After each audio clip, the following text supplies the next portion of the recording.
Jake Stuart from the National Sports Media Association. Today, I'm joined by 2021 Kentucky Sportscaster of the Year, Kendrick Haskins. Kendrick, thank you so much for being here. No problem. Thanks for having me. I'm excited. It's an exciting time of the year right now around here. So, yeah, it's great to be here. Well, Kendrick, you do Wave TV in Louisville. Obviously, yeah, you're in the midst of the Kentucky Derby coverage. Can you tell us what that's like? What goes into, you already told me before this, you're getting up early, but, what goes into your coverage? It's a lot that goes into it. It's a 2-minute race, but it's about 2 weeks of going out to the track every morning, getting the horses on the track, catching up with the trainers. This year has been a little bit easier than years past because most of the trainers are already here. A lot of times they don't come until the actual week of the Derby, but a lot of them are already here this year. So we've gotten a head start on what we usually get, but we're out there every day. And then we're the NBC affiliate. So we have the Oaks End Derby races on our air. So we're on Oaks Day all day. It's like from the morning show right until 6 o'clock news. And then we go home and do it all again for Derby. NBC takes over at 2 o'clock, and then we have a post-race show, and then we go on from there. So yeah, it's a long day, but it's fun too because it's our time of the year around here. Wow, that's such a busy time, busy time of year for you, I'm sure. Do you also cover Louisville Cardinals sports as well? Yeah, we cover Louisville Cardinals. We cover Kentucky Wildcats. We cover Bellarmine University now. They're a D1 basketball program. We cover them anyway. And then, U of L women, they just made this Final Four run. So my March was a little bit busy too. I went to Indianapolis to cover Kentucky and Murray State too. I'm a Murray State grad, so I was excited to cover that. Then once Kentucky lost, I jumped on the U of L women train, went to Wichita and then to Minneapolis. And so that was, wow. It's fun, but I mean, it's draining too. Well, we appreciate you being here and congratulations on your award. This is your first award from the National Sports Media Association. What does it mean to you to be recognized? Oh, it's awesome. It's just years and years of hard work being recognized. I mean, I've been working at Wave for 22 years, be 22 years in May. Wow. And then my story, my path has been nuts. I came to Wave as an editor. And I would shoot high school football on Friday nights whenever they needed me to, or shoot whatever local basketball game was going on if they needed me to do that. And then I moved full-time into the sports department in 2005. And then I was sports full-time. So I didn't start reporting until like 2008, I think. And then I started anchoring around 2010, 2011. So it's been a journey, and to be recognized, I mean, it's awesome. Now, what made you want to be a sportscaster? What made you want to get in the industry? I come from a sports family, and I recognized at an early age that I'm not going to get paid to play sports.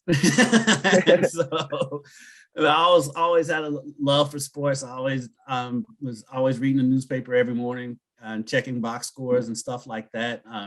I had a cousin that played in the NBA, Clem Haskins. He played in the NBA and coached it. When I was a kid, he was at Western Kentucky. Then he was the coach at the University of Minnesota for a little bit, and just I always had athletics in my family. And so it was just a natural thing for me to go over this. Like, how can I be involved in the sports business? And I liked writing. And so that's kind of how I got into it. Who were some of the sportscasters that you looked up to, when you first got started, and then, maybe now while you're still going?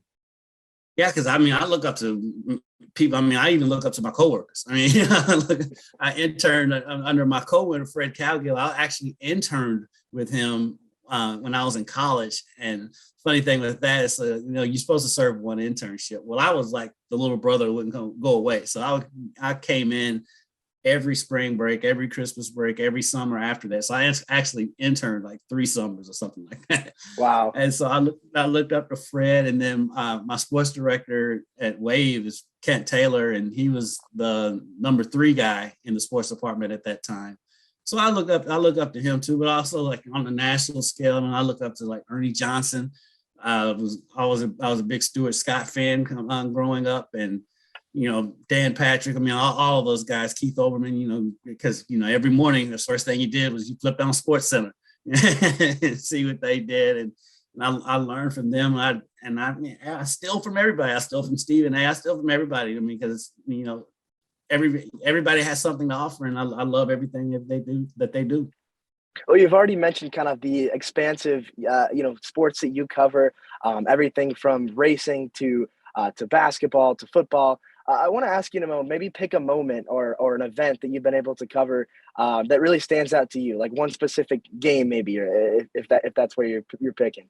I think one of the moments that stands out the most. I think it was the Ryder Cup, when it was at Valhalla here, because it's just so cool. The celebration. You see all these golfers that you've watched, like Phil Mickelson and Rory McIlroy and all these guys that you've seen on TV for years, and like they're partying like 12-year-olds, spraying champagne on each other after they won the Ryder Cup.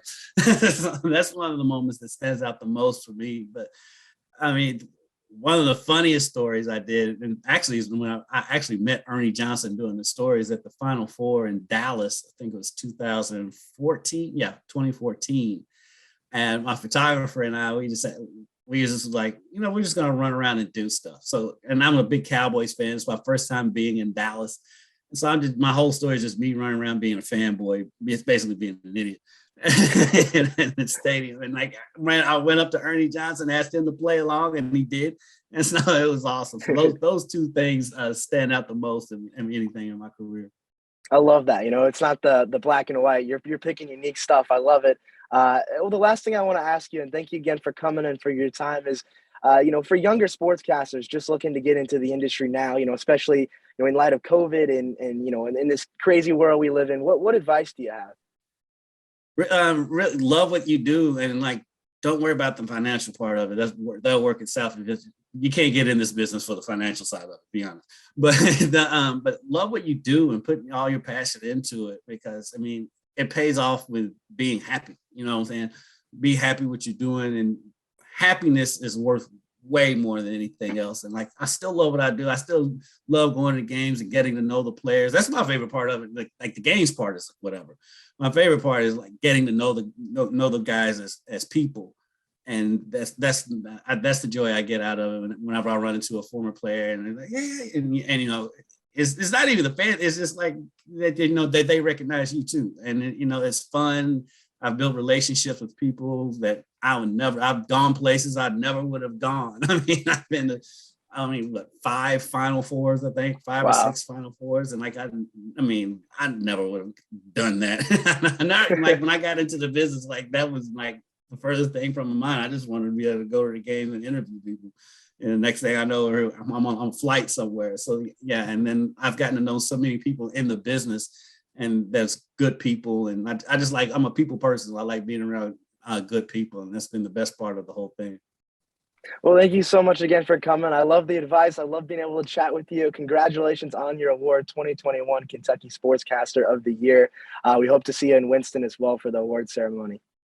I'll be there, and Wake Forest is like a fellow ACC up here. Absolutely. So we'll cross paths, I'm sure. Absolutely. Well, excited to meet you in person. Thank you again. Awesome. Thank you.